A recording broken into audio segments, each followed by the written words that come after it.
Dans cette deuxième vidéo sur les suites numériques, je vais vous parler des suites géométriques en particulier.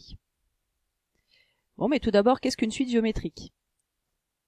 On dit qu'une suite est géométrique lorsque, pour passer d'un terme au suivant, on multiplie toujours par le même nombre q.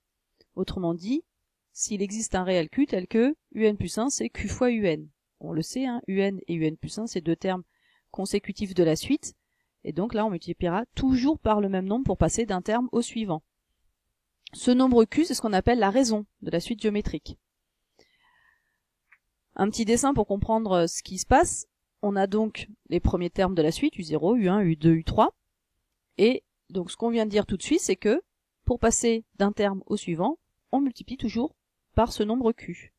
Donc voilà, pour passer de u0 à u1, on multiplie par q. De u1 au suivant, c'est-à-dire u2, on multiplie aussi par q. De u2 à u3 aussi. Et donc on fait ça tout le temps. Donc à chaque fois qu'il y a un terme, et le suivant, on multiplie par q. Donc pour passer de un à un plus 1, on multiplie par q. Donc celle-là, c'est la définition par récurrence. Un exemple, si on regarde la suite des nombres 1, 2, 4, 8, 16, ben, on voit bien que c'est une suite géométrique. Pourquoi? Parce que pour passer de 1 à 2, de 2 à 4, de 4 à 8, de 8 à 16, qu'est-ce qu'on a fait? On a toujours multiplié par 2. Conclusion, cette suite est géométrique et sa raison, c'est 2. Bon, maintenant on se dit d'accord, on a une définition donc par récurrence d'une suite géométrique. Le problème, c'est, on le sait, on l'a vu dans la première vidéo, c'est que si on veut connaître le 50e terme de la suite, eh ben, il faut calculer tous ceux d'avant. Donc là on se dit oui d'accord, c'est gentil tout ça, mais ce serait bien si on pouvait avoir une formule explicite. Donc une formule qui me permettrait de passer directement de u0 à un. Alors ici donc, on reprend le schéma précédent. On a donc une suite géométrique qui commence à u0 de raison q. Et on a un théorème qui nous dit que, dans ce cas, le terme général un s'écrit u0 fois q puissance n. Bon, regardons un petit peu d'où ça vient. J'ai fait le schéma donc. Pour passer de u0 à u1, on multiplie par q, de u1 à u2 aussi, u2 à u3 aussi, etc., etc. Mais nous, ce qu'on voudrait, c'est passer directement, par exemple, de u0 à u2, de u0 à u3, et savoir un petit peu ce qui se passe. Bon, de u0 à u2, qu'est-ce qui s'est passé? Ben, on a multiplié une fois par q, une autre fois par q. Autrement dit, on a multiplié par q au carré. Attention, c'est pas 2q, q au carré. Pour passer de u0 à u3, ben, si vous avez compris ce qui se passe, on a multiplié par q puissance 3. Et quand on regarde, si on voulait aller à u4, on multiplierait par q puissance 4. À u5 par q puissance 5. Autrement dit, pour aller à un, on va multiplier par q puissance n. À chaque fois, on a le même indice ici que la puissance. L'indice et la puissance sont égaux. Et voilà ma formule. C'est-à-dire si je prends u0 fois q puissance n, j'aurai un. Ce que dit la formule ici. Donc l'intérêt de cette nouvelle formule, c'est que maintenant c'est une formule explicite. Ça veut dire que là maintenant, si je veux calculer u50, je remplacerai directement le n par 50. Je multiplierai par q puissance 50 pour avoir u50. Donc ça, c'est vraiment important pour les suites géométriques. Donc on a cette formule qui permet de calculer donc le terme général quand la suite commence par un premier terme qui s'appelle u0. Le problème, c'est que des fois, le premier terme s'appelle u1.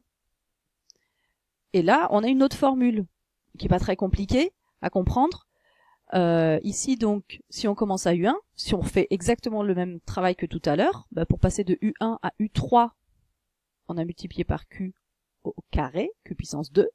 Pour passer de u1 à u4, on a multiplié par q puissance 3. Et quand on observe un peu ce qui se passe, là, quand je voulais u3, j'ai multiplié par q puissance 2. Quand je voulais u4, j'ai multiplié par q puissance 3. Quand je veux u5, par q puissance 4, etc., etc. Et on voit qu'en fait, à chaque fois, si je veux cet indice-là, je vais enlever 1 pour savoir ce qu'il faut mettre dans la puissance.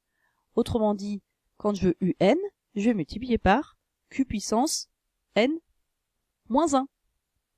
Je veux une puissance de moins que mon indice ici. Et voilà la formule qui me dit donc que u1 fois q puissance n moins 1, ça me donnera un. Donc ça, c'est la deuxième formule de cours que tu as à connaître. C'est celle donc qui fait que on connaît le terme UN quand la suite, elle, commence à U1. Donc les deux formules que tu viens de voir, les deux formules explicites, l'une commençant avec U0, l'autre commençant à U1, tu dois les apprendre, vous devez les apprendre par cœur. Un petit exemple pour finir. On prend la suite géométrique U de premier terme U0 égale 256 et de raison Q égale 1/2. Donc ce que je voudrais connaître, c'est U5, essayer de calculer U5. Alors on l'a vu, si on veut avoir U5, on pourrait très bien faire U0 fois 1/2, fois 1/2, fois 1/2, fois 1/2, fois 1/2. On se dit, on va pas le faire pendant 10 jours comme ça. Autrement dit, on prend notre formule générale, la formule qui est donc, on est avec le premier terme U0, donc c'était la UN égale U0 fois Q puissance N. On remplace le U0 parce que ça vaut 256, le Q parce que ça vaut 1/2, qu'on met entre parenthèses pour qu'il soit bien lui tout entier à la puissance N. Et après, donc, simplement pour simplifier les calculs, on remplace le 1/2 par 0,5. Autrement dit, mon terme général, je le connais, c'est UN égale 256 fois 0,5 puissance N. Bon, et maintenant, si je veux U5, il suffit de faire quoi? De remplacer ce N par 5, autrement dit, ce N par 5. Donc, U5, ce sera égal à 256 fois 0,5 puissance 5, c'est-à-dire 8.